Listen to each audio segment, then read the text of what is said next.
Hello. Welcome to the Druzhinacast. We are back after a long 2 weeks.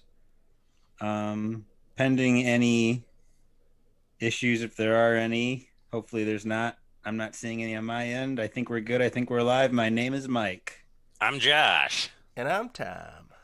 And we have today another rather miscellaneous episode where we don't have much planned, but there's plenty going on, plenty to talk about.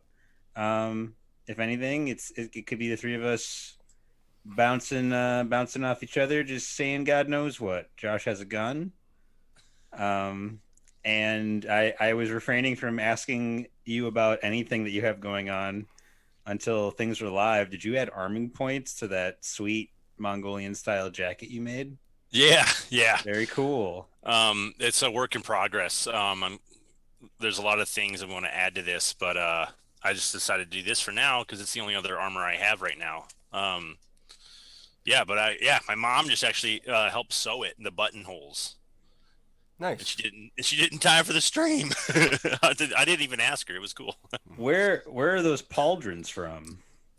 They're like a really cheap one from oh man, I think like I got them from Medieval Collectibles. Okay. I don't know the maker, but they're cool because they're like I don't know. I think like 15th century, something like that. Because those ones that Daneth made for you, those are with Rob now, right? Yeah. Those are sweet. Hey, real quick before we get too far, Josh, just pull it a little away. The mic.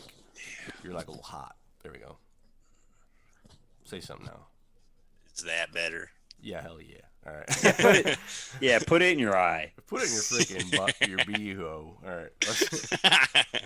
And then you grabbed yourself a flintlock. It looks similar to the ones we have, but it looks like you actually have like a legitimate like flintlock Yeah, system like it looks happening like there. a real. It should be. Yeah.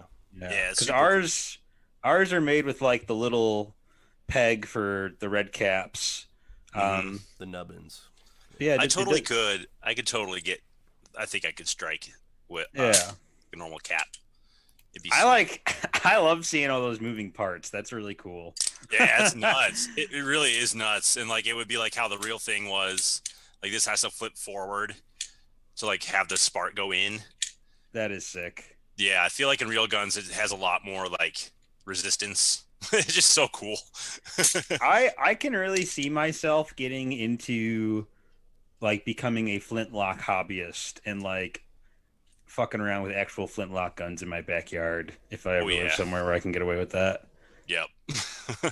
It just looks fun. What else we got going on, guys? Tom, you've been working on stuff. Oh yeah.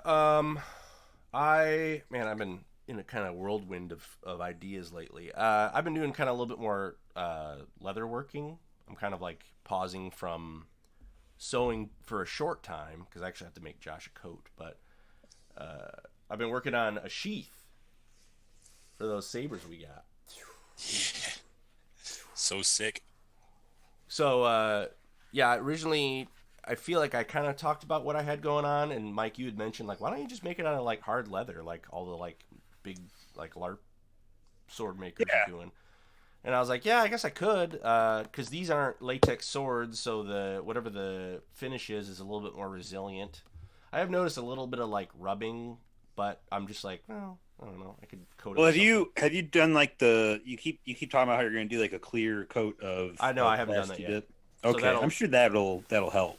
But yeah, I kind of did the math, and I used a piece of like wood that was just a little bit thicker than the blade, and made like a wood blank, and then just got it wet.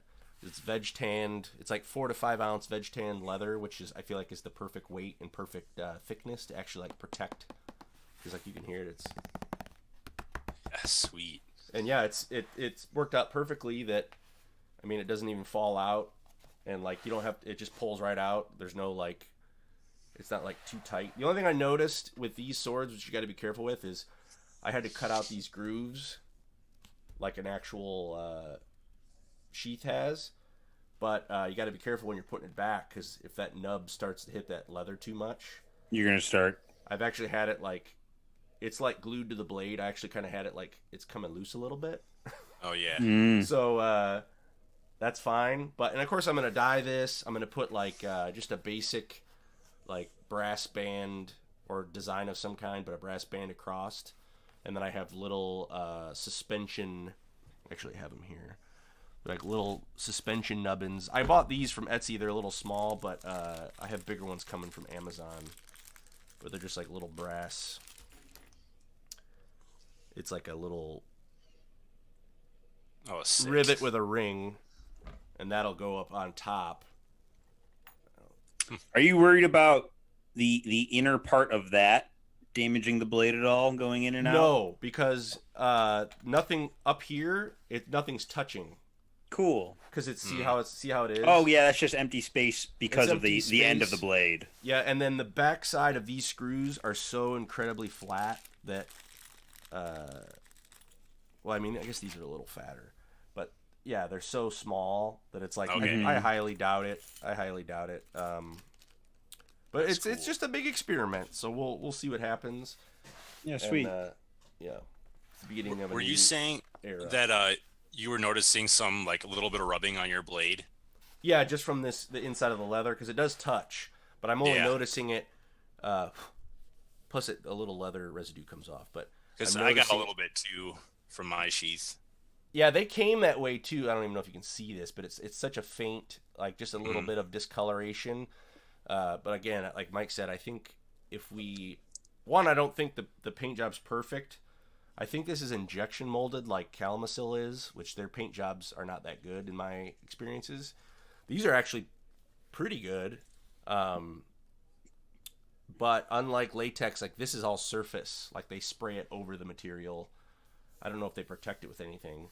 But yeah, once I put that clear plastic on there, which shouldn't do anything, it's not going to thicken it up or anything. I'll listen to that sound.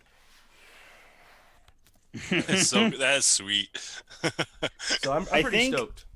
I think some of the, well, at least like on the Freehand ones, that's the only one that I have. I think they do something on the inside of the sheath that they like treat it somehow on the inside, or they like wax it somehow on the inside so that it's like a smoother. Yeah. But I don't know if that's something they do before they like put it together, or if that's something that's even possible after. It could even have like a line, like they could have had like a material that they like sewed into against the inside. I never even thought to look in there, or if it's like a felt, or the one sheet that I got from some German company. It was like a Saks that actually sold to Andy. The sheath itself was much wider than the blade, but at the top they put a little foam block. So like at the top, you know what I mean? Like it would it could push past it, but it would be like a buffer to like hold it. Okay. But I mean, mine doesn't really need that because it's like right against it. But I thought about it, and then I also am working on I'm not going to use this one because this is too thin, but I'm working on a cartridge box. Yeah. For whenever we get the Nerf rival ammo that fires. I'm gonna make it out of the same. I'm gonna make it out of the same leather as this. For some reason, I thought it was way bigger than that in the pictures. So I was like, "No, that looks actually like really cool." Yeah, that's about the size it would be. And then I'm actually gonna because I have brass back here. It's the same gauge that I used for the knife that I made, like the Birka knife. They usually have like a little brass plate on the side that's rolled over, and then there's like a D-ring. And then there's a big brass plate on the front. Sweet. And then I'm gonna cut this lip is for a little teeny loop, and there'll actually be like a little teeny like rivet. The one I got's too small, but it's like the hangers on the Freehands.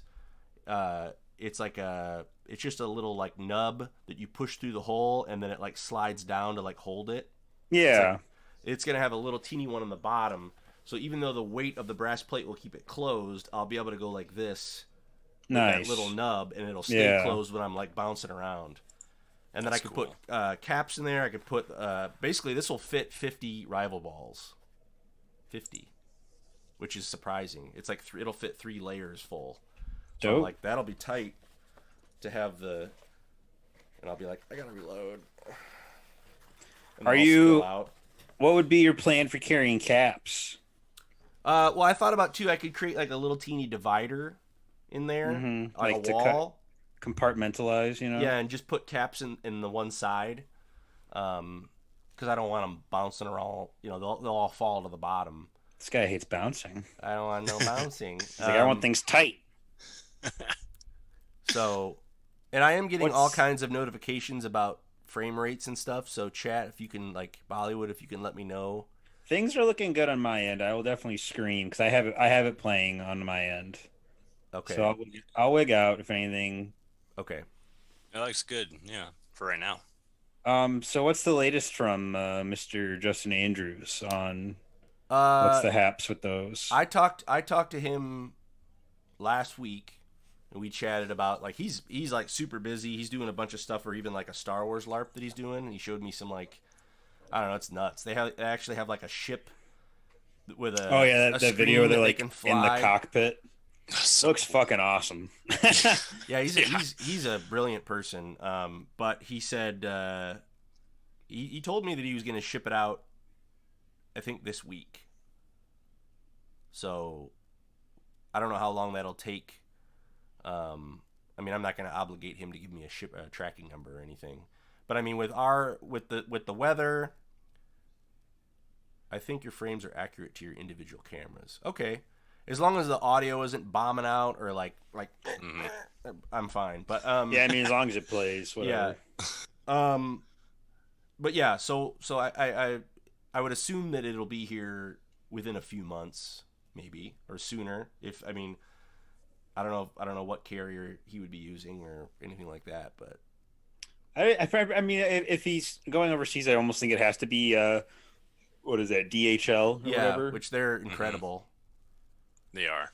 I mean, I got these swords from Spain, nine swords from Spain, and it came in like a week or two. That's It was wild. I'm like, It ugh. was so cool. Yeah. So We currently have something on the way from Josh. We don't know what. yeah. Oh yeah. Mine's locked in UPS somewhere. I might say in Tuesday. Weird. Yeah, last time I checked for you, Tom, it's supposed to be like coming back to you en route now. So I'm like, what the heck? Yeah, I don't know. It's weird too because the individual carriers here for UPS, they'll do a thing where they're like, "Oh, well, we stopped by," and like I've been in the living room sitting there. No, I heard no knock. I heard no. Weird. So they're just like, and I'm like, just leave Yeah. it at the door. It's really weird for me too because I didn't get mine either. So I'm like, what the heck? Are they? Can you give us some clues? Are they matching? They're all matching. We're all getting the same thing. And Okay. to clue it, I'll just say Luciana. Oh, Okay. Sweet. If you want to like clue in Okay. to our viewers who that is again. so now that the whole vassal thing has been revealed, we haven't really talked about it too much, but obviously we're the Druzhina, and in vassal that's our faction.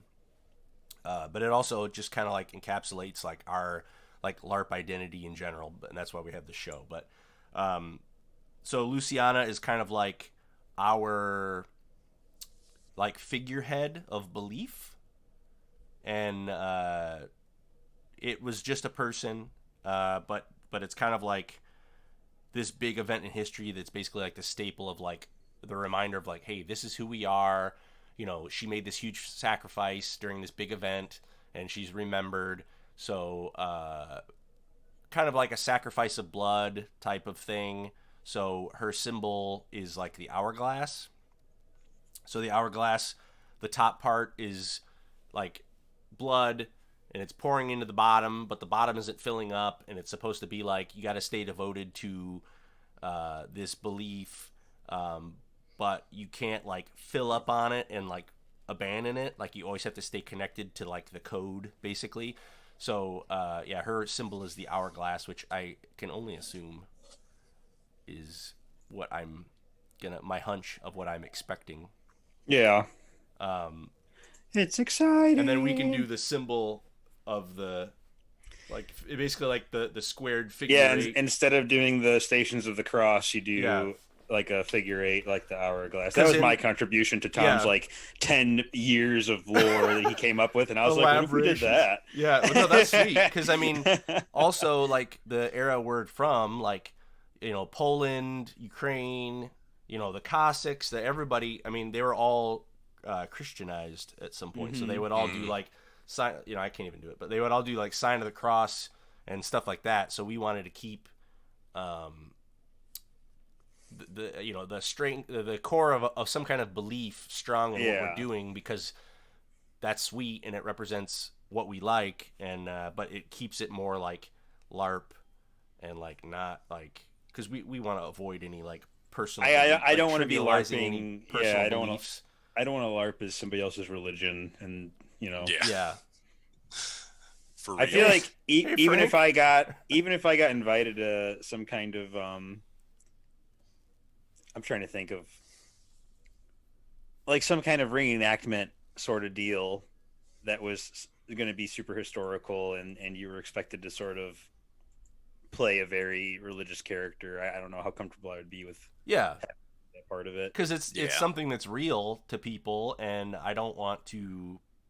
I'm not going to play pretend, and like it's a LARP device. I don't like that. I want to avoid that. So for real. I don't want anything to hit too close to home for anybody. So so that's sweet, Josh. That's exciting. I got to get back to that at some point and start trying to develop more stuff. But yeah, that's cool. We can talk about sad stuff, unless you have something else good that you're doing creatively. I'm trying to think. I don't know, just other general sewing and stuff. But I mean, I'm going to put Josh's code ahead of that. Nice. Take your time, man. Mike got a cool mic. I did. I got this microphone donated to me by a good friend, a fellow LARPer as well, who saw that I had started streaming and doing things on Twitch, and that I was raising funds for a microphone. And she kind of went out of her way to message me and be like, hey, I actually have this microphone that I used as my first microphone. I don't really need it anymore. It's nothing special, but it's not doing anything staying in a box here. So she just sent it to me with a bunch of other stuff. There's actually, like, I don't know what they call them, but it's like a small, like 8x10, like kind of mini controller that has like a bunch of like keys that I could hotkey into things, and there's a little mini joystick on it. Oh, nice. I guess a master board kind of thing. Yeah, like, and you're supposed to like map stuff to it so that like you could do like quick things on your stream. It's like I don't know. It's like a stream deck. Yeah, that's what it's called. Yeah. She sent me one of those. That's tight. I want to get one of those at some point. Yeah. I also I was able through streaming to raise funds for a super nice 1080p camera. Got it. And every time I try to use it, there she is. It's G33. Yeah, I was like looking up videos of what people do with it too, and it's super. So yeah, big shout out to Emitai for doing that, and not only improving the quality of my streams, but improving the quality of the Druzhinacast, because I'm sure I sounded like a fart before this. But I also raised funds on my personal streaming to get a nicer camera. Sadly, it is very demanding on the laptop that I have, and I cannot get it to work perfectly. Originally, it was like freezing Streamlabs for me every time I tried to use it, and I did play around a bit, and I got it to stop doing that, but there is still some like flickering and glitchiness with it. All my research is pointing to it being like me just spreading bandwidth too thin across all my USB ports on the computer, because I do have a bunch of shit plugged in at once, and I probably need to consolidate it into a hub, or maybe get a powered hub so that it's not depending on the laptop for power. I need to like kind of make it pull from somewhere else so that maybe it can just run a little smoother. Well, especially if you're getting to the point where you're getting more pro gear, you're gonna have to level up a little. Yeah. So things are crappening. I'm getting better gear, and it's all thanks to honestly the community that we're kind of building, whether it's like on our own channels or right here. So it's really cool to see it happening. Yeah. Yeah, I appreciate it, everybody. Real. Also, Emma, thanks for putting us on for your walk. We appreciate the support. Yeah. Yeah, I hope that it's fun. I hope we help it be less cold and Yeah, I hope you don't probably fall asleep dark while by you're now. running because we're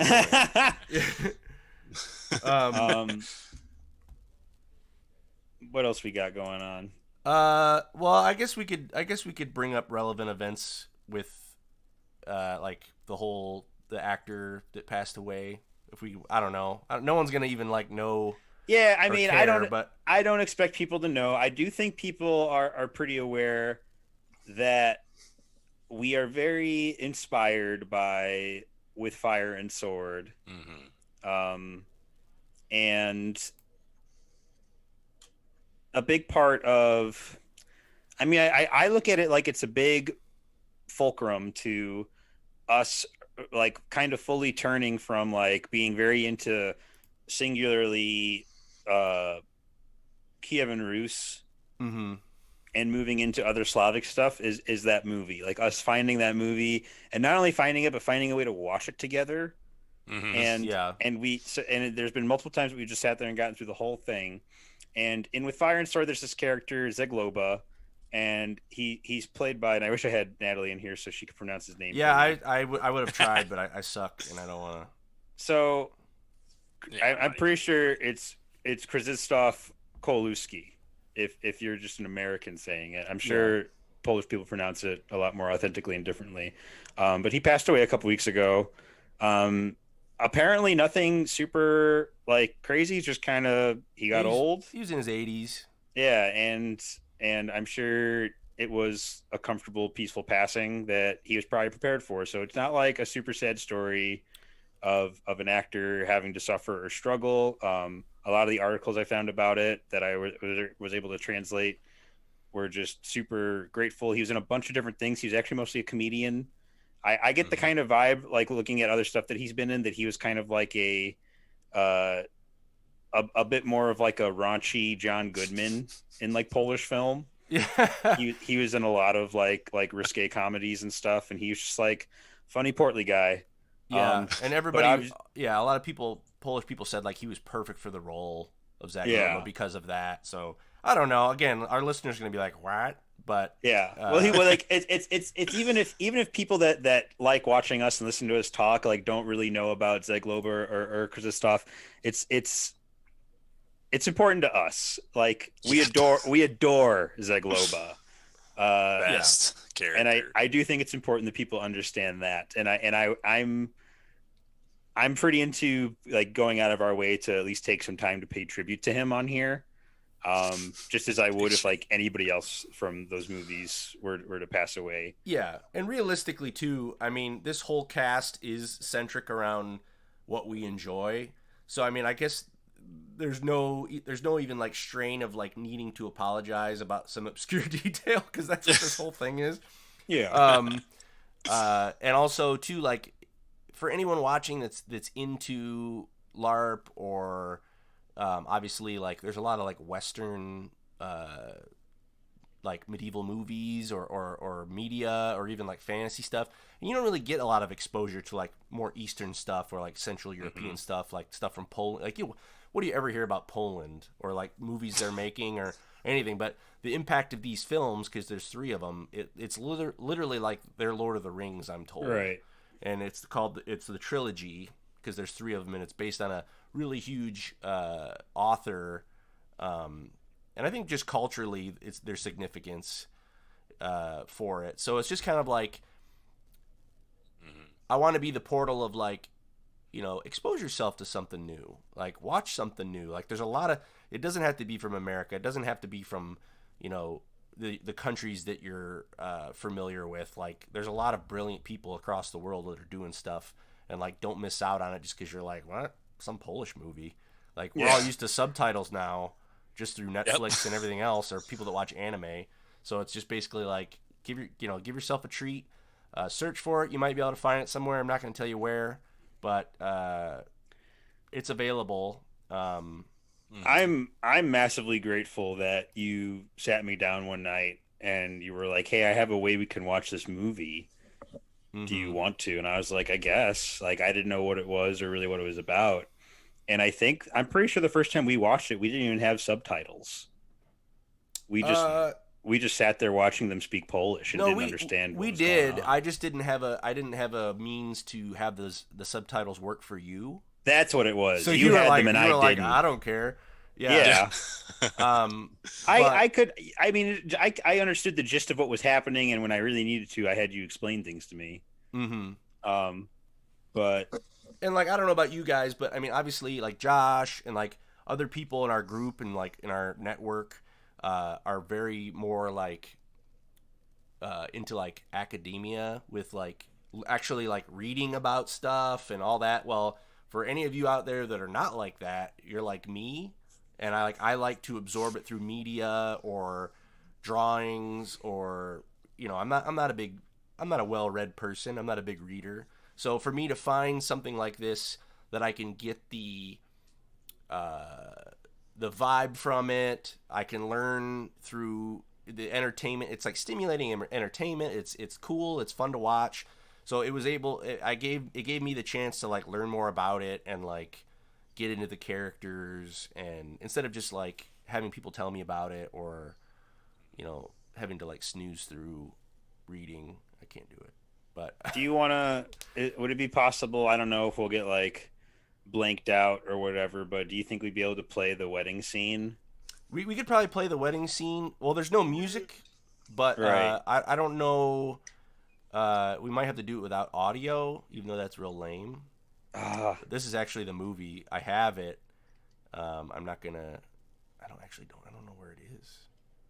I know it's after the conflict, and it's before he's up in the rafters. I have not been able to find this book in like bookstores anywhere, and it sucks. Okay, it's the right Fire before, and Sword. It's a little bit after. It's right here. So I have it muted, but yep, that's it. They're about to. So basically, at this point, and this is really like, again, this is really obscure, but at this point, Zagłoba is put in charge of his own little regiment. They're like trying to seek something out, but he's kind of just got a guy that drinks, and he's kind of just like, he's got like a really like he's like real charismatic. So he's not a good general. So this is actually a Ukrainian wedding, and it looks violent, but it's not. That they're crashing, and he's really just pretending like he's going to arrest them all just so he can drink. So he's basically there like, no, he's just he's extorting these people. Yeah, he's like, no, you're with the rebellion. Because he's a noble, and yeah, he can. And plus, this guy's hilarious. He's got quite some teeth on him. When he smiles, it's so funny. So they're getting married, and they're basically saying, drink with the newlyweds, like the Bible says. And he's like, so he's like accusing them of being like Cossack rebels. He's pretty much pretending like, hey, you won me over, but like that was his plan the whole time. So. And it's dancing makes me feel all warm and fuzzy. Yeah. He's just got like a silver tongue, and he's always like telling stories that are a little exaggerated. He really was perfect for the role. Yeah, it's a great film. Like the guy that plays Zagłoba in Potop isn't bad at all. He's a bit older too in that movie, so I don't know what level he's at. But yeah, this was perfect. He's just cranking it. His charm is incredible. His mustache too. He's got the drunk uncle vibe. That. Yep. But yeah, he's just smashing those pots on the ground. That guy doesn't even care. The movie's great. I do think we were talking about the other day, while kind of like planning out Beaverton Revival stuff, doing like watch-alongs with people if they were into that. And I would love to organize like a big watch-along where we watch with Fire and Sword with a bunch of people. Yeah. It would be really fun. That should really become like a Druzhina. Like, you kind of have to see this movie. Yeah. But I mean, there's other great media. There's other great movies and media out there that cover all this stuff. Like, there's the Godunov series on Prime that covers kind of like more of the Muscovy, Russian side of this era. You don't really see it in With Fire and Sword. They briefly mention it, but you don't really see it. Yeah. because it's more about with Fire and Sword. It's more about like it's basically like the Polish nobles were kind of like treating everybody like crap, kind of inadvertently. I don't want to get too into it because I'm not like really well versed. And there was basically like a peasant uprising with the Cossacks and all that stuff. So that's what it focuses on in that very specific, slice of history. Godinov's like the Ivan the Terrible stuff, right? Yeah. Or at least it starts there. Yeah, Andy would be able to tell us more about that, which I would still want to really get Andy on the show. Oh, yeah. Really. Well, he works like literally Yeah. the entire waking day, so it's hard. Mm-hmm. Unless we did a show in the middle of the night, or if we like recorded one and released it in the middle of the day. Yeah. I do want to answer Mr. Dominius's question Sure. from earlier because I've been stalling on it. I'm pretty computer illiterate. Like I don't really know how they work, and I get pretty like lost in the paragraphs when I try to read how things work. But from my understanding, USB ports are all kind of shared between cards, and on the right side of my computer, there is a card that has a USB 2.0 and a Thunderbolt port. And the Thunderbolt port is my only option with the camera because that's like an attached cable. It's not like I could switch it out for something else. And I don't have an adapter. So I have no choice but to use that Thunderbolt port. But from what I'm reading, the USBs on the other side, on the left side of my laptop, there are 3, and they are a 3.0 USB that are shared, and those are typically more powerful and are better at powering whatever accessories you plug into them. So some sources are telling me that if I just figure out a way to plug it into those instead of the other side, might solve the problem. I would rather just kind of get a hub and plug it into there because I feel like that's going to help. But I don't want to interrupt you real quick, but we just got our first donation. Whoa! We got a $10 donation from Wild Sage. They say, love your show. Keep working on it all. Thank you so much. Awesome. Thank you. Yeah, hell yeah. Our first donation. We'll have to put up like I'll have to work on putting up one of the widgets that say like last donation or highest donation. We'll have to everybody get some vodka. We're doing a shot. Yeah, thank you so much. Yeah, thank you, Wild Sage. Appreciate it. That's awesome. It's It's Mook from my former unit, the militia, my first unit in Dagger What's here. up?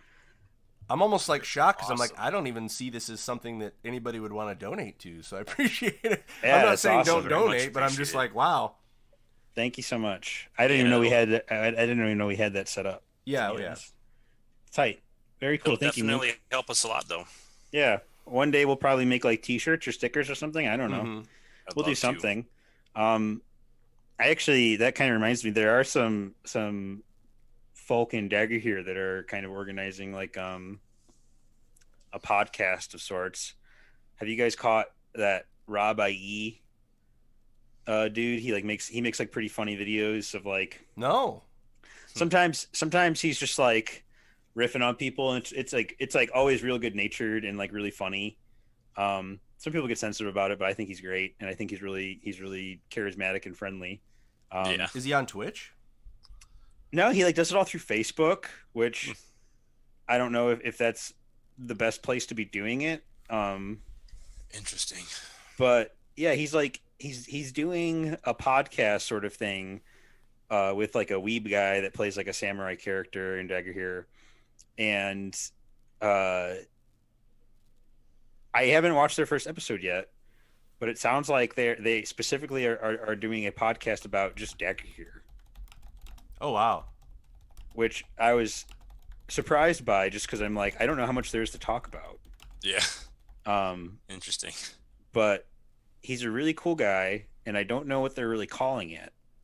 But they have posted a first episode, and it's somewhere in like the Dagger here Facebook group if anyone wants to check it out. I just wanted to kind of shout out that he was doing that because I like him a lot. Yeah. Nice. And Yeah, I know and he likes our show a lot. Yeah, and if it's always, I mean, if it's something that's always good natured and all that we would align with, I'm all about like, promoting the community and all that. Yeah, I do need to watch it, but yeah, it's cool to see other people doing like, because for the longest time I feel like the only like show that was really happening with like sword fighter people in the States was Barmy Bros, and obviously they're mostly talking about competitive boffer sword fighting tournaments and stuff. So I was like, well, we kind of need something that will do more like LARP stuff, and that's what I wanted to do with this, and I'm glad we're doing it. So it's just cool to see more and more people doing different stuff. Yeah. Yeah. I'm all about people out being there. creative and putting forth like the effort to, I don't know, do something constructive and just, you know, sharing their talents and all that. I did want to say real quick too, speaking of promoting, hopefully soon, probably maybe by next show, we've talked about Scald TV a bit, which is actually something that a good friend of ours, and he's been on the show, Bale Miller, does all that stuff so with Scald TV. And so coming up here, hopefully we should be hosted by them on Twitch. So, I mean, for anyone that tunes in normally, that will do nothing for you because you hopefully already watch the show regularly. But if not, it was just, I thought it was a cool thing that, so basically when they're not streaming and we are, we'll appear on their little portal thing. So that's, I just thought that was a cool, it's good news for the show. They're based in Germany, so I do think more often than not, they're going to be on at times that we're not. I know there are some streams they do in English that they try to do during like the daytime hours here. And that's where I learn a lot of the stuff about like Conquest. Yeah. Because the guys who pretty much host that show are like the game runners for Conquest, and it's a good time. It is. And at the same time, episodes are awesome. We would kind of be probably like a late night show there, which is like, be that's cool. fine. We're like those infomercials that just, that's when you'd be like, what is this? What is this flowery American language? We just show. We talk about these guys like are knives. Nice. Yeah, what is the this? whole time we just show knives and stuff. Like, call on you now. gotta buy this knife. We've been exposed to the idea that we might be, I don't want to say offending, but we might be. I don't even want to say intimidating. I'm coming off as phony. Yeah, because Americans, and it's not just us. It's just the Americans in general. I guess have this like customer service voice in general when they're talking to strangers. Yeah, and I mean, we won't say where that came from, but it's kind of like, it's just a difference in culture, I think. I mean, if you've ever, I just love thinking of the absolute Seinfeld skit that it would be for us to like overthink it and like be kind of mean to Europeans when we meet them because we're worried about being too nice. This is what you want. And they're just like, these guys are dicks. Yeah. No, but like, I don't know. It's thanks, There's only Bollywood. one way to find out. Bollywood is hosting us. Nice. Thank you. You guys see those gifs? I didn't really That's talk about the it. best. Yeah, I gift love right that. there. Did you make those? I just found them. They're on the Nice. internet, and you can download them and then upload them to Streamlabs. So I thought that'd be cool to have relevant to the show. I know it exists just because I've seen it. Well, Baba Booey. Baba Booey. Baba Booey. I know it exists just because I've seen it while I was like Googling with Fire and Sword stuff. Yeah. Thank But you for the host, Emma. I know there is a GIF Thank you. of the smell my saber bit. Yeah. Or like the sniff this. Yeah. I found that, but it was kind of grainy compared to some of these. So I was like, I do want to get one though, because that's a moment that I have not found in a movie in a long time. Like back in our more like Viking days, there was a lot of stuff we watched that were like big laughing points that we would do at like events. And this is the first one since we've been more into this stuff that I definitely will probably do to someone. I'm gonna like have my saber thing and be like, oh crap, and be like, sniff this. Yeah, but sniff this. Which I'm pretty sure is like a thing to say, like, it, like, I don't know if they smell blood on it or like what that's supposed to be, but it's basically like, like this is stained with something, like you better be careful. Yeah, we'll leave it open to your interpretation. Yeah, that's a very cool scene too, but yeah, I love it. Which also makes me think of Hellish Court, which we could also probably talk about. Yes. Hell yeah. Which I did not set up, by the way, and with our connection, that there's no way it's going to happen right now. I was going to say, let's not even risk it, because I don't know. If it was already kind of being a little dodgy on your stream, I don't want to. Yeah, I don't want to see what happens when we try to like remote play. It's just going to explode. Because they don't have it all nailed down yet. I guess before I go any further, Hellish Court is a game available on Steam. Mm-hmm. It is a side by side like fighting game, like kind of like Soul Calibur or something like that, but it is historically based off of a historical fiction writer who writes stories that are based in the same time as with Fire and Sword during the Polish-Lithuanian Commonwealth and the Cossack Uprising, and it uses characters. It's going to be using a story from his books. He's kind of going out of his way to write like a whole new script so that it fits the sort of pace of a game. But yeah, Hellish Court is very fucking cool. We got into it when they released a demo, which was that like a year ago, or maybe it was a little less than a year ago. It was quite a while ago. Yeah. And it was just one of those things where the more that we got into this stuff, this brilliant coincidence of these things popping up, or I guess just us becoming more aware of them. And it's kind of like it's kind of like I think it's like early 17th century, and it's got like Ukrainian guy, it's got a Polish guy, it's got like even like Western European like longsword stuff. I think it's a really small studio. It's called Kobold. It's like got like a I think it's only like three guys that work on the game. Wow. But yeah, it's really cool. It's kind of like if we got any gamers in here, like retro gamers, if you remember Bushido Blade, which was basically a fighting game where there were no health bars, and if you got hit in a vital area, you were dead. And like that's how you play. It's not like a Street Fighter where you're just like punching each other like crazy. It's kind of like you have to block and be careful, and like if you get a killing blow, that's it. So what's up, Nick? What's up, Nick? I'm at work, but thought I'd drop by to say hi. Well, we appreciate it. He's saving lives. Yeah, we appreciate everything that you do, and we appreciate you popping in. Definitely.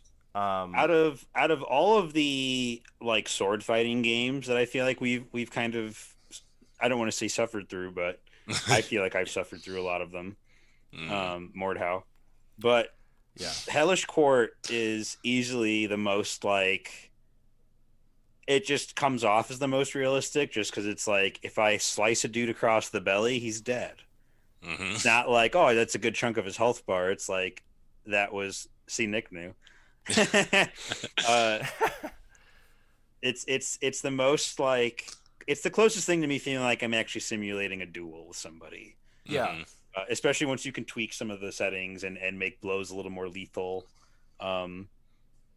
But and also just the aesthetic of it. It's cool to see like literally the exact period and cultures that we're getting very into being represented in a cool high quality game. Yeah, no, for real. That's the best part about it for me. Yeah. And it does bum me out a little bit that it's only a fighting game, and I know it's going to have a story and stuff, but it's like I would kill for a role playing game where like you could make your own guy and be in this world. I think too, though. There's a lot. Speaking of like Poland and stuff, like there's a lot more like game studios and stuff popping up in Poland. Two, you could tell to some degree they've taken some inspiration from with Fire and Sword as well. One character, which you can't see my mouse, but the character in gray holding up the mug. You could tell is like a big like he doesn't look exactly like him, but it's a big like Zagloba. Yeah, it's a big tribute in my opinion. For real. No, I would say so. That was the first thing I thought of when they first gave us a demo, it was the Cossack, the Hussar, and Gideon, who is the big guy in the gray coat. Yeah, and immediately I was like, oh, well, that's obviously the Zagloba guy.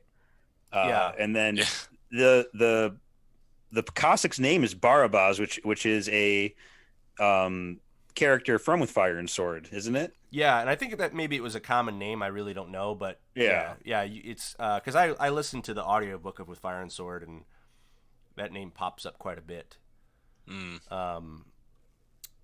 But yeah, they literally scanned like all their swords and like their accessories. Like those are actual 3D scans of real swords that they had smithed for the game. Yeah, and they're always expanding. Cool. They're always expanding like the characters, and it's just cool. Like the characters auto block when you're not doing anything, so it really gives a feeling of like, even if you're not an expert at the game. I mean, if you fought someone that's really good, like you're gonna probably feel like a clown. But like, even though you're not an expert swords person, the character is. So Yeah. it kind of gives this feeling of like a lot of sword clashes, a lot of blocking, a lot of like sidestepping, and it's just fun to watch too, and fun to play. So I wish them all the best. It's so freaking I'm sick. really surprised too, seeing like the involvement of like historical little mini communities online that are getting all about it, like Mm-hmm. because all of like the sharing that I'm seeing happening from their page on Facebook is happening in like all these like boohurt groups and like all these Eastern like Yeah, HEMA steel stuff. fighting groups. Like like people are super into it. Yep. Oh, I was gonna say too, like, speaking of wanting to play a role playing game with this, like, a game like this does well enough. It's exposure for the era. It's exposure for the material. Like, if it does really well, I mean, not that it's gonna become like a trend. I wouldn't try to like predict that. I almost wouldn't want to wish that on No, it. I don't either. But at least they're doing it in a 100% like this is cool for exactly what it is. Yes. We're not inflating anything, which is kind of more, I would say, not 100% a European attitude, but probably more so a European attitude because it's actually part of their history than it would be like if an American company was doing this. They always got to be like, I mean, even with like their own source material of like comics, they're always like, yeah, but like this is a little too nerdy. Let's add like movie stuff to this to make it cooler. Like it's never just like a complete translation of something that people already like. So that's totally different to me with Europe because it's like this is how it was. We already like this. We feel no shame about it because it's our history. So this is a great representation of what was happening. So I do feel like pure, I do feel like the closest thing we got to like a big game with Slavic shit going on, and it wasn't even like necessarily Slavic shit. It was just heavily inspired. Is like aspects of The Witcher. Sure. Yep. Mm-hmm. And it's like, but even then, it's not like you get to experience any of it because you have to be the white-haired Mary Sue character, and then that's all just stuff that's happening in the background or in the setting around you. Yeah, but really, that was the beginning, though. I mean, if you think about it, really was. Yeah. I mean, that's the only thing I can think of. Yeah, it's a Polish novel, Polish studio, and if you think about it, like, I don't know if that had to have done great things for the region. You know what I mean? Like it put them on the map, got people talking. So I was going to say that's probably the direct reason why all of a sudden we have all these Polish game studios popping up. Maybe, I would imagine. I will say too that the human stuff in Kingdom Come is really cool. Yeah. And it's like it sucks that they are very one dimensional, and presented as just like barbarian mercenaries for Sigmund. Yeah, like the bad guys to just kill. Yeah, it does suck because it's like, man, it would be cool if you could just let me play as a cumin in this game, and let me be Hungarian. But it'd be sick. It would be cool to see that studio that did Kingdom Come make another game that takes place in another area. Like push it east, do an Eastern European game. It was real close. Yeah. Yeah, just do a game during the exact same shit as with Fire and Sword, and even add those guys as characters. Like it'd be awesome. Mm-hmm. At least I would love it. I don't know if Kingdom Come was even considered a success. I don't know how it sold. I don't know how people really think about it. I think it was. In its own right. I definitely don't think. I mean, even though that you're always going to get glitches with big games like that. I mean, ever since even like Oblivion with like Elder Scrolls, like it's just inevitable, just with how ambitious it is.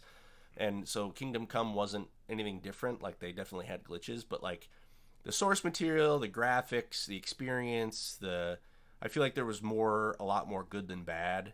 Mm-hmm. Even though there was some like memeable stuff. Yeah. It even got a Switch release apparently, says Nick. That is wild.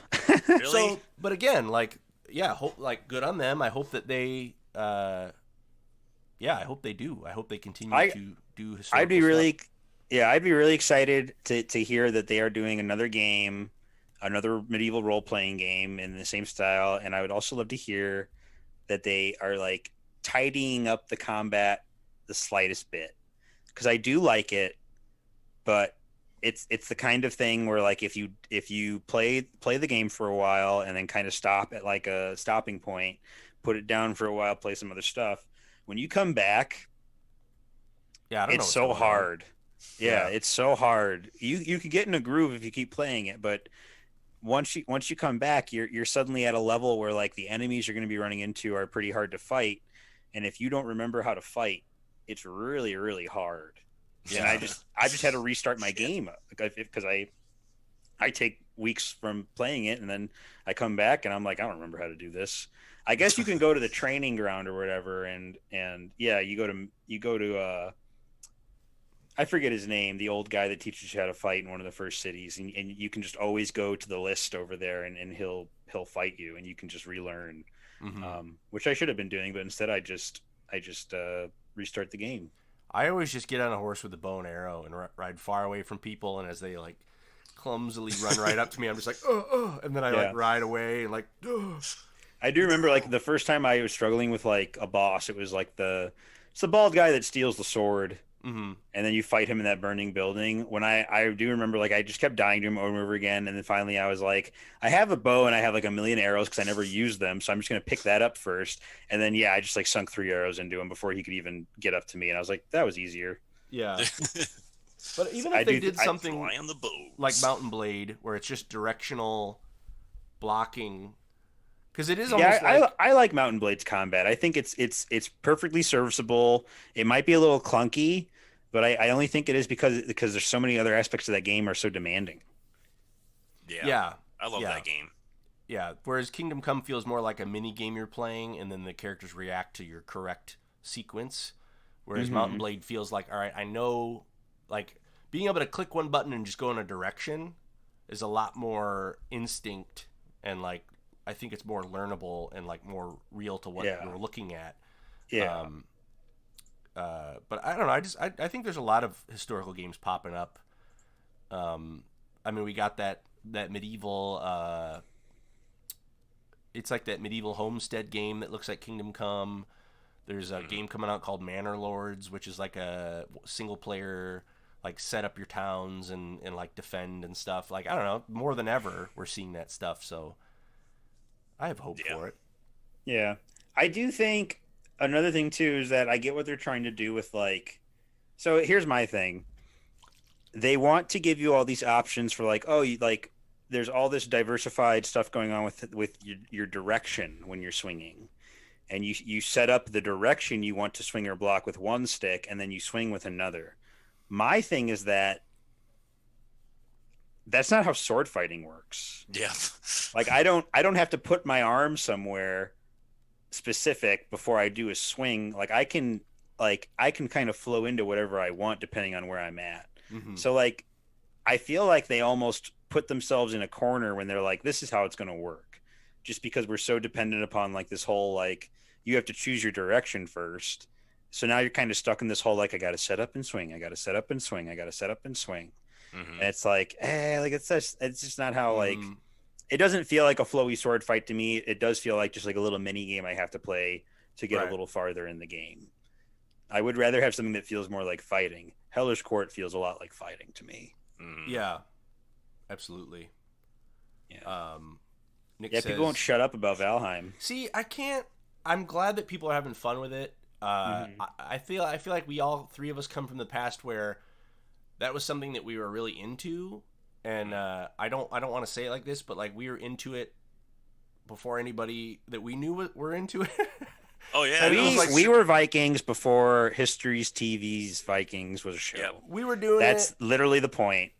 But we transitioned from like fantasy barbarians to like and it's just to the point where like I don't really get into the, even if it's a cool mechanically sound game, I just can't. I don't know. Yeah, I just can't. It's like, fantasy Viking stuff like hits me in a very cringe way. Like I stopped playing Assassin's Creed games so long ago, but just seeing the stuff for Assassin's Creed Valhalla, I was like, fuck off. It was so and I'm sure it's fun and I'm sure people like it, but I'm just so sick of seeing the like new metal leather biker shaved sides of the head Viking aesthetic that is all fake bullshit.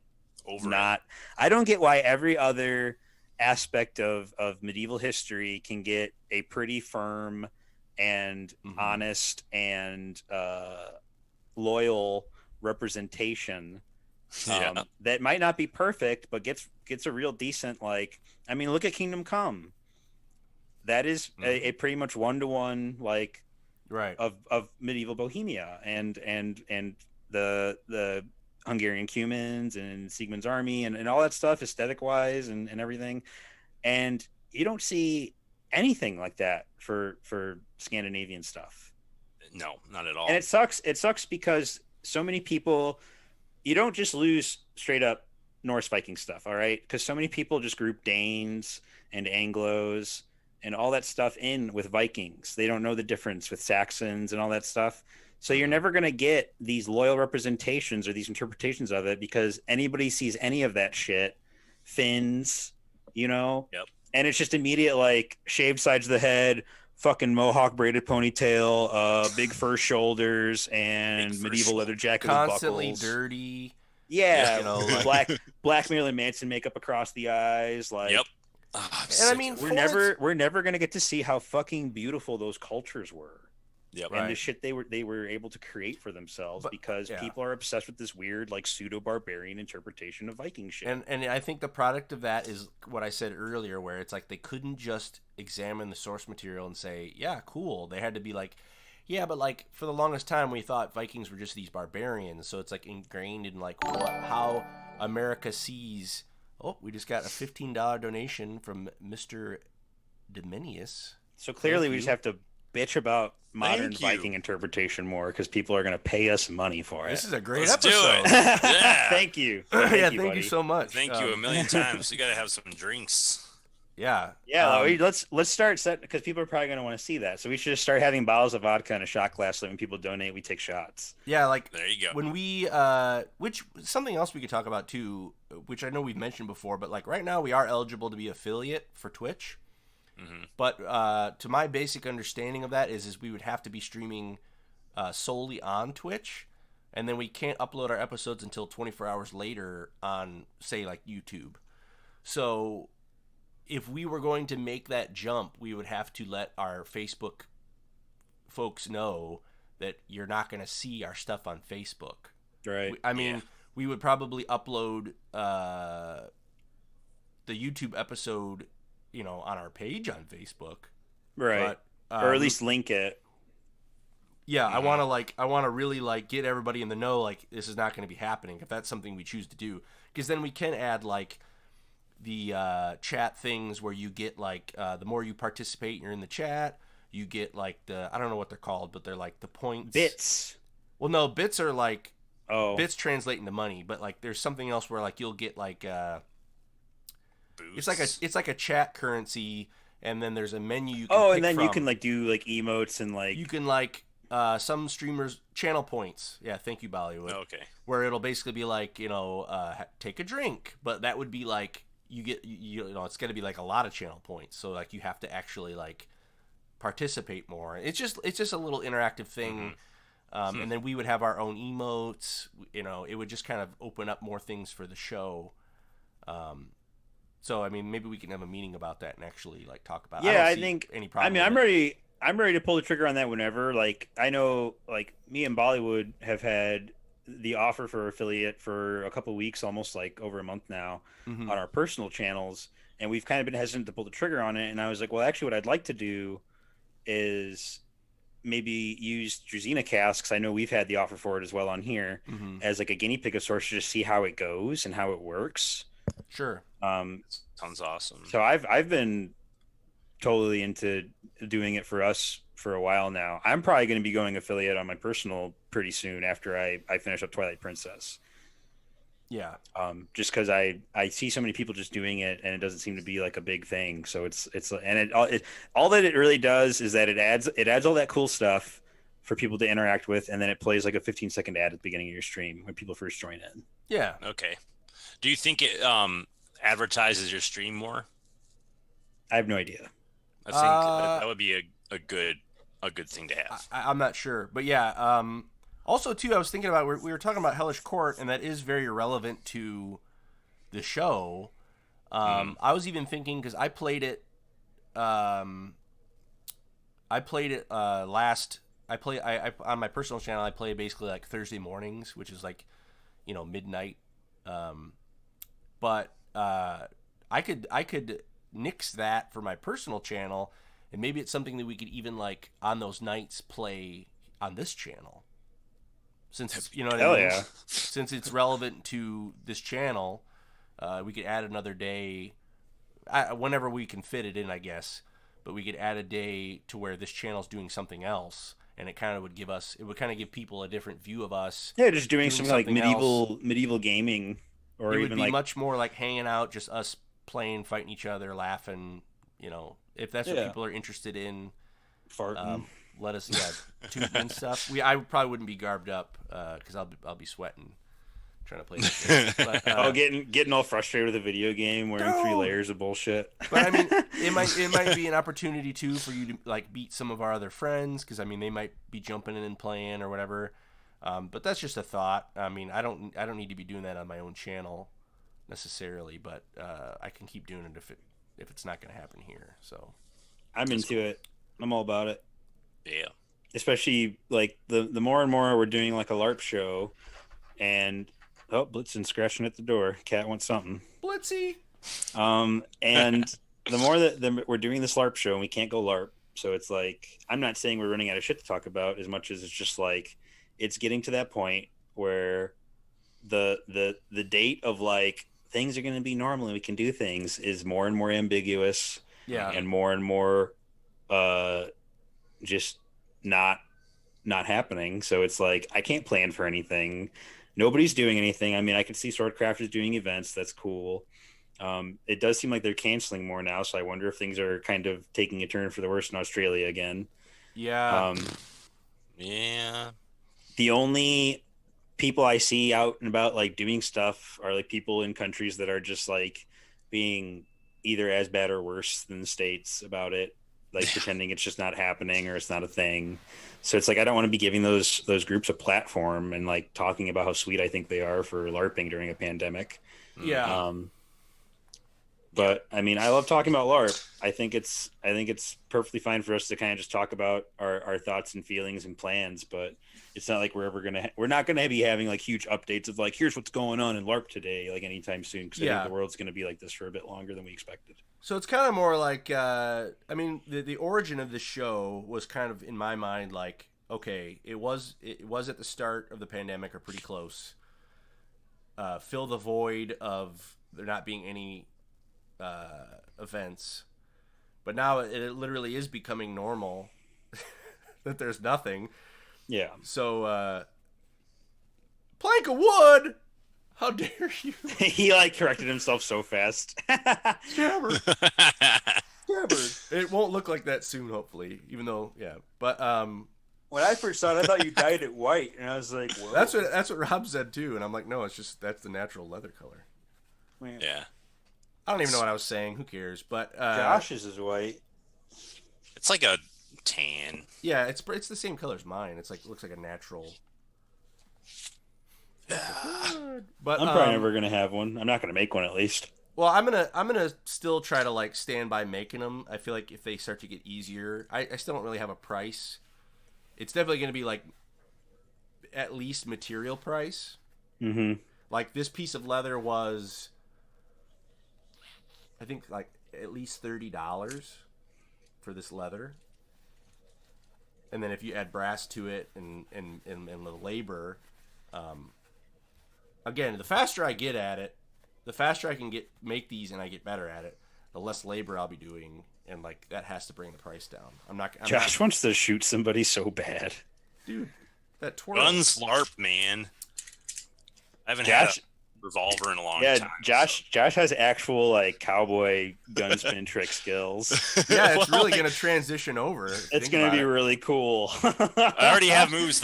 There's a reason I got like a left-handed flintlock on purpose because of the tricks I want to do. So, like, oh, cool. It's gonna be very cool to have somebody that's doing like cowboy gun tricks with flintlocks. Cowboy pirate bebop bop. We gotta do a bit like that. Me and Josh have talked about ideas for like the next part of the Milos episodic series. Yep. there has to be a bit where like Milo's just like dicking around by himself in the woods, like doing gun spinny tricks. It'd be so good. Yeah, this could be you wild. Can you do like the toss behind your back and catch it deal? I'll work on it. It'd be really, really fucking cool. I'll get it by the time we're there. It'd be awesome. I love that. But yeah, maybe we can plan like a watch together. Because I'm pretty sure, I mean, I see a bunch of stuff on Twitch all the time of people like watching. Well, something. isn't the rule like as long as it's on Amazon Prime, you can watch it on Twitch because Twitch is Amazon? Oh, is it? You probably have to link an account or something. I don't even know. I don't even Prime. know. Well, I don't know if it's like you have to watch it through Prime or if it's as long as it's something that's on Prime. Plus, if people are like talking over it, yes, but That I think all too. the viewers need Prime Like if as we well. just, Whew. yeah. A bunch of the books pop up. I'm looking for movies here, bud. I've never been on Amazon's website on this computer before. It looks really weird. Amazon has films. Godnov, but they don't have any of the films. Yeah, they just have the books. So maybe we have to do some research and figure out what we can get away with. It might even be a thing where maybe we have to set up and hype like a private deal where we like invite people onto the DruzhinaCast Discord for a night and we just stream it from there. Yeah, or even we found out recently, me and Bollywood found out that Zoom has a great screen share thing. So maybe we can, and I mean, we can have a crap ton of people on Zoom. Yeah. So maybe that could be our first, like, if you want to be a part of it, you have to be following us. You know, some kind of little, like, you know, help the channel out thing, and then we could organize some kind of like hangout or, you know, Come on like and that. Zoom. Come on and Zoom. If anybody gives a freaking crap, you know, they can join us. Yeah, if they want to sit through like a 3-hour Polish historical medieval movie and we can with us. pause it. We can talk about parts. We can take intermissions. It's just ideas. I mean, we're all going to need more things to look forward to during all this poo. And us putting in the effort, like we said earlier, us putting in the effort to actually try to like organize or like hype up these things will hopefully give people the incentive to be like, oh crap, like that's something to look forward to. It's something cool to do, instead of like if you leave it up to the last minute, like an impromptu, like, hey, you guys want to do it this night? Like, you're gonna get people that are gonna be like, I don't know. But if you like put it really far ahead, like, hey, this is when we're doing it, we might get more people actually planning to be a part of it. Right. I was looking up with Fire and Sword on Amazon, and this like Witcher First Hunt, like it looks like a fan made movie. No, it's real.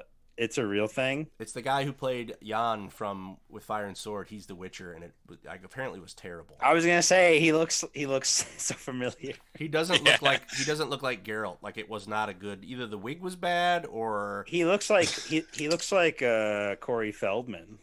it's just a bad production. They didn't put a lot of money. I think even the lady who plays Helena's aunt in With Fire and Sword, I think she's in it because she's a famous actress, I think, in Poland.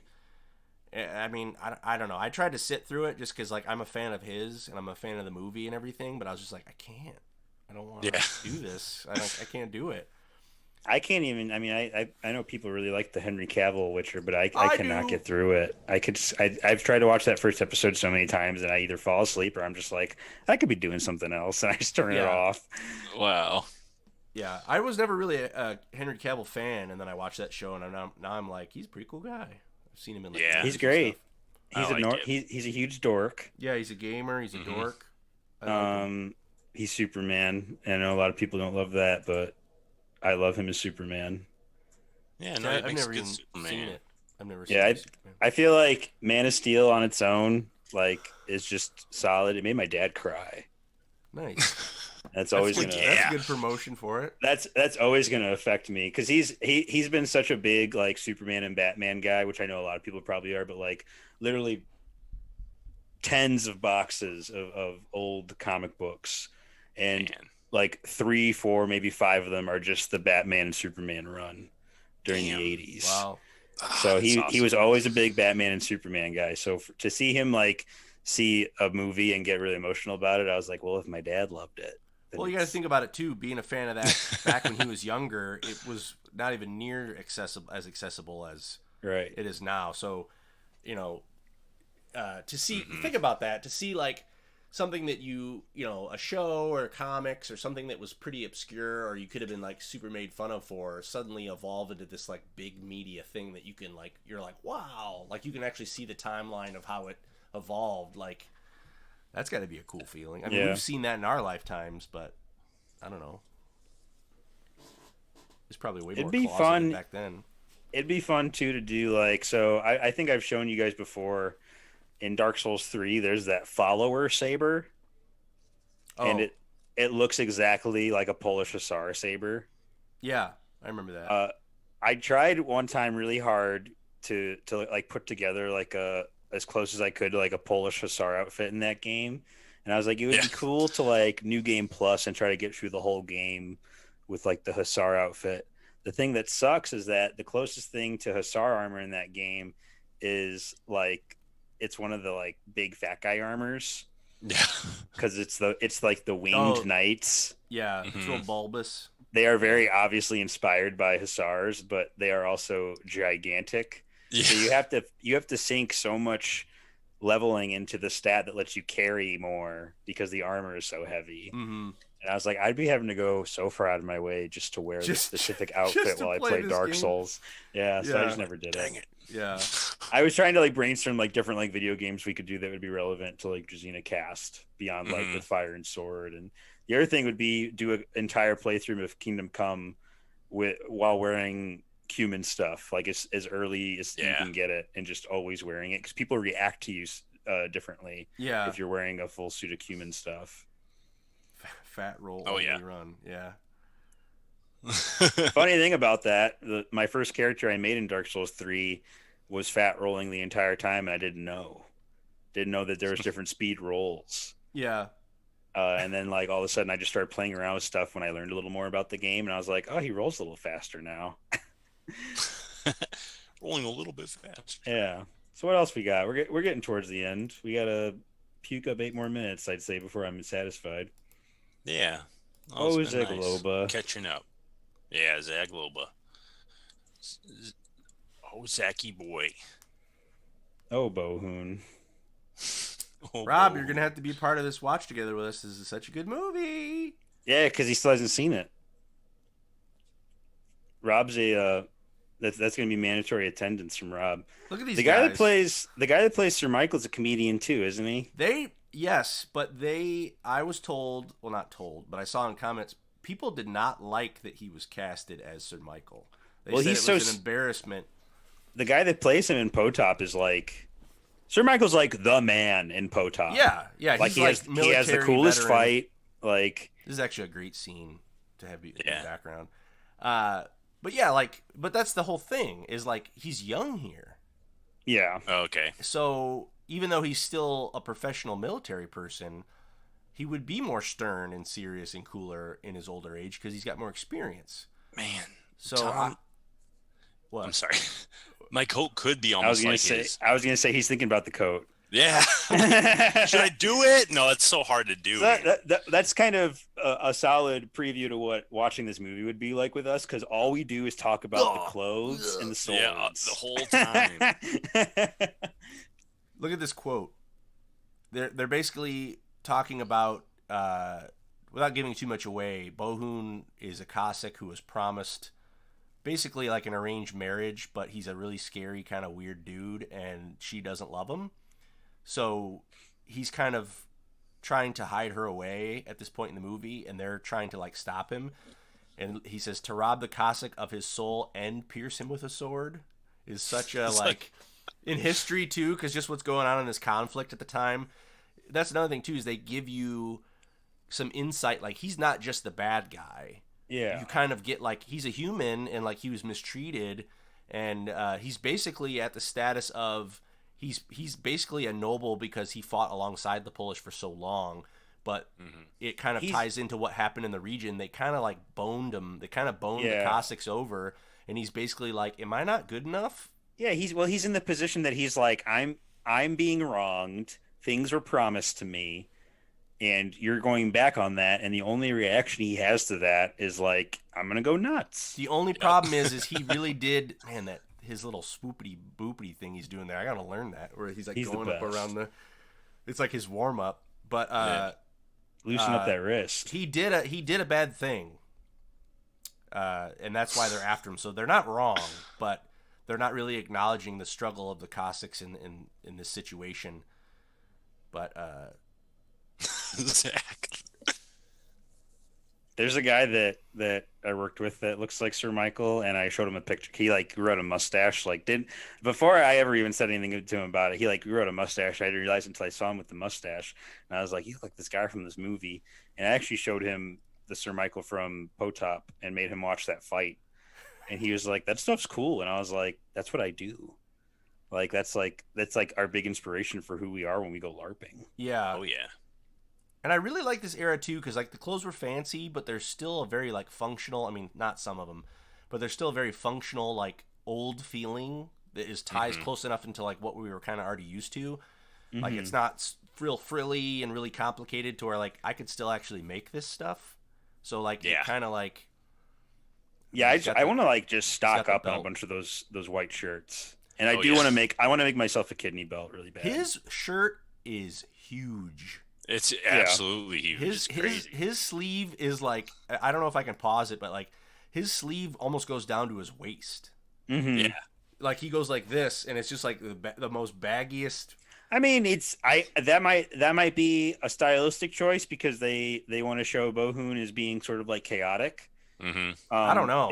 It could be functionality because he's moving around so much. I think it's like why he loses the fight. I think it's more of a Cossack thing too, because a lot of the like, I guess I would say like peasant class Cossacks are wearing a lot of baggy stuff. Yeah, like their pants even, and see they get wet here, and you can just see like, you can see through their shirts because it's so thin, but it's, I don't know how much of this we can actually show on stream, but keeping it muted might help us. And yes, I have no idea how that stuff works. I mean, I feel like I've seen people watching stuff on here before, but I guess maybe they were doing it within the rules of that, like we'll just end it there. Yeah, that's the coolest part. Whoa. You're gonna have to watch the rest. Mute and mirror. Yeah. Oh, so that's what they do. They flip it. Mm-hmm. But yeah, one day we'll watch that whole thing if people ever want to chill out with us while we watch it. It's kind of cool to give little previews of what it would be like, because it's pretty much us just watching something we've already watched before and going, "Oh." Yep. And yeah, you'll get more of a view of like us hanging out and actually like really getting into what we enjoy instead of us just sitting here like trying to like talk about it and explain it. And I mean, I've also looked at this too as like, so the Druzhina is also like, it's our group, not just in Vassal, but like in other LARPs. That's who we are. Like when we like, it's not like I go to LARPs somewhere else and I play a different character. I know there's a lot of people that do that. Like I have this kit for this character. Ingvar's all I know. Ingvar's all I am. Yep. And I do like to look at this too as like, I already have a bunch of friends who are like, oh, it'd be cool to make a Druzhina kit. And it's like, yeah, I would love that, because I kind of almost look at this too as like a recruitment kind of deal, where it's like, if you like our vibe and you like how we hang out, once there are LARPs happening and we start talking about like, oh yeah, we're going to an event, if people wanted to be like, oh, like I made like a cool kit, like I was inspired by you guys, or I'm just getting into this stuff, and it's like I'm within a couple hours of that event, like I'd love to roll in and just be like a new Druzhina with you guys. It's like, that'd be fun. Heck yeah. And it would be fun to get people into LARPing and getting into that aspect of like doing Slavic shit, you know? Mm-hmm. Yeah. Speaking of aesthetic, I do want to do a quick shout out. I don't know if you guys have seen this dude or not, but it's actually, man, the Swordcraft people, they just, I don't know. We could learn a lot from them, but look at this dude.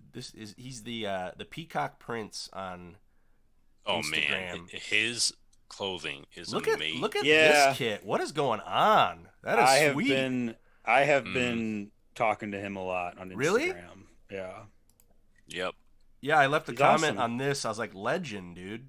Like, you did it. Like, you look like... He's awesome. But he's part of a historical group there. I think he's a LARPer too because I've seen him with LARP weapons. Yeah, I he think does he like is. reenactment. I've seen him do stage combat stuff too. So like I think he does Ren fairs, and I forget where he's from. And it really is about the overall look. Like there are certain elements that not to criticize, but it's when it's all together, it's like the silhouette, the flow, the cut of This things. might actually be a different guy because I'm thinking of there's a guy that I've been sharing on the DruzhinaCast page. Yeah. Oh, that guy. no. Yeah, I can't think of who that guy is, but I also liked his I'll stuff. find it. I'll find it really quick. Is if it you the want to look him up, winter? 'cause- He takes the winter yeah, pictures. like Yeah. he has a Polish kit that is So good. amazing. Yeah. But yeah, this guy is awesome too. I have not talked to this guy. I'm thinking of the other guy who also has like beautiful long blonde hair and a great Polish kit. Yeah, but it's like their group is like Hasaria, Australia. It's like he's got the cartridge box. This other guy. Yeah. Oh, that Yeah. is dope. Make one, Tom. I Make I gotta it. can't. Finish find- it. I can't. They usually have this like steel background with the brass around because that's like the whole like Polish thing. But like I'm not doing that. I'm just gonna probably just do a plain brass plate. Yeah. Oh, are you talking about like on the flap? The face of it?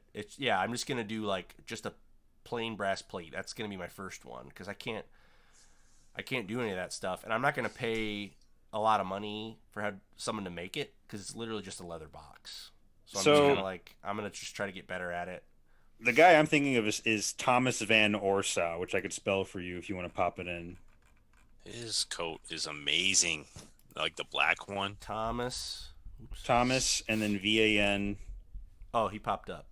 Okay, there you So go. I must already be. This dude's a legend.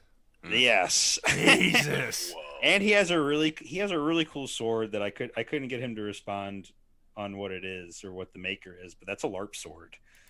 And Wow. Freaking The, beautiful. the man. handle's humongous, but it just looks sweet. Yeah. What the heck? Yeah. Like I was like, who's the maker? And he never responded. But isn't that awesome? He might have even made So it because sick. that handle's humongous. Yeah. Maybe. I actually started following a group recently. It's like the Kislev or the Kislav. The group. Kislevites. I don't know what they're called. I know the Swordcraft Kislevs call themselves Kislevites. I followed somebody recently. I don't want to show my feed, but I forget. I think they actually liked my comment or something. Let me see. You know what I've been noticing, and I know we don't There talk it is. politics here on the DruzhinaCast, but like some European LARPers have so many kits, and I'm just like, what would it be like if really like we got paid living wages? Yeah, like if you had Yeah. the expendable income to just Yeah. have cool stuff. Yeah, look at They have Look at so this many dude. kits. Oh my god. Holy shit! Like and they do more of the like the Warhammer stuff, but like look like what is this sword? I almost wonder if this is a custom Calamasil sword. But like look at the blade. Yeah, that's interesting. I mean, it's another one where it's like it's not a legitimate curve, but it's made in a way. It's beautiful. They I got love this. they got the frickin' wings or the feathers. I'm not gonna go that far. I probably will never go that No, far. it would be cumbersome. But they're cool, man. They got their own thing going on with the teal and the red. See, they got the big like smokestack hats. Yeah. They don't Yeah, have a lot they're of awesome. pictures, but at least not yet. But yeah, they all look pretty cool.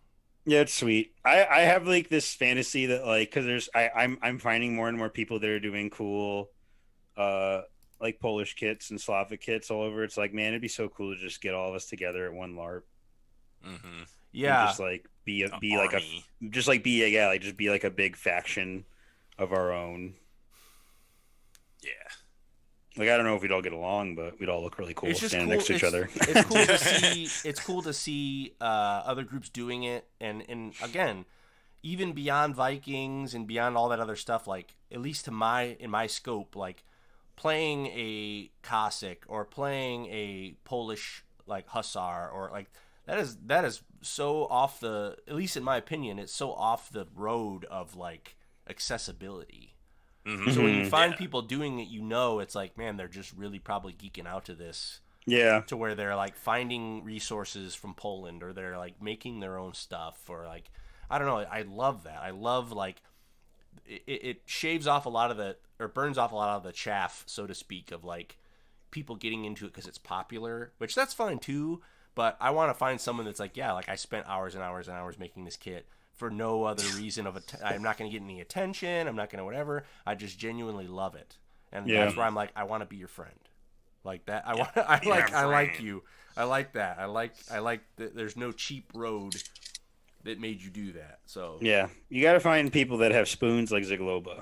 yeah, I don't know what that is. I don't know. I still don't know what that's about. It's like you know, steal them from the wedding or something like that. Well, no, it's like an actual tool that people carried around, and it's literally just like a Swiss Army thing of utensils.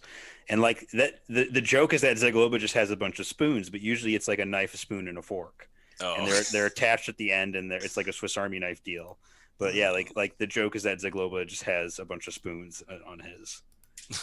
Okay. But yeah, it's good stuff.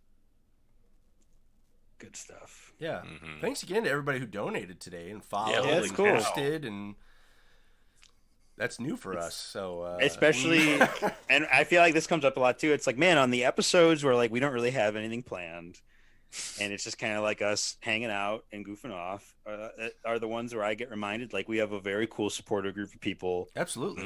That follow us and care about us, and it feels good. Yeah.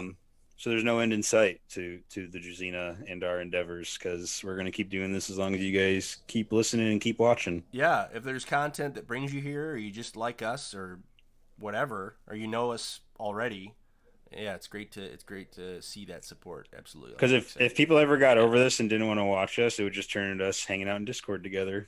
Yep. Doing it by ourselves. I'd probably still want to record it and so people can watch it later. But yeah. Mm-hmm. So yeah, it does sound like we're kind of going to move into the direction of going Twitch affiliate. I don't know when. Yeah.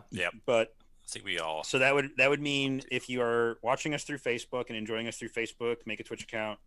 Or you're gonna have to wait a day after for us to upload to YouTube and then post it, and then hopefully you see the link. I guess that being the situation, you should probably go to our YouTube and subscribe, which I'm pretty sure the link is in our about. Yes. So I would either get that out of the way or make a Twitch account if you're watching on Facebook so that you can get alerts. Because once you follow us on Twitch, as long as you don't screw around with the notifications, it will tell you every time we go live. Yep. Yeah. So it will be very hard to miss us. And I mean, you'll still even down the ladder some more. If you're a Facebook person and you don't want to subscribe and you don't want to follow, first, I guess I want to say, ouch, my feelings. But second, I want to say we're probably still going to be uploading or linking the Facebook. First of all, or the how dare you? Yeah, first of all, shame on you. But you'll probably still see the YouTube uploads being shared by us.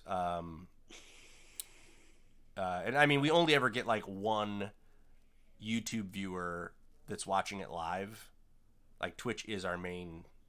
Yeah, Twitch seems to be where it's all happening anyway. So it's like you guys might as well all get on the same page. Plus, all you hip kids. All of the benefits of like us going affiliate are only going to be available if you watch us live on Twitch. Yeah, essentially.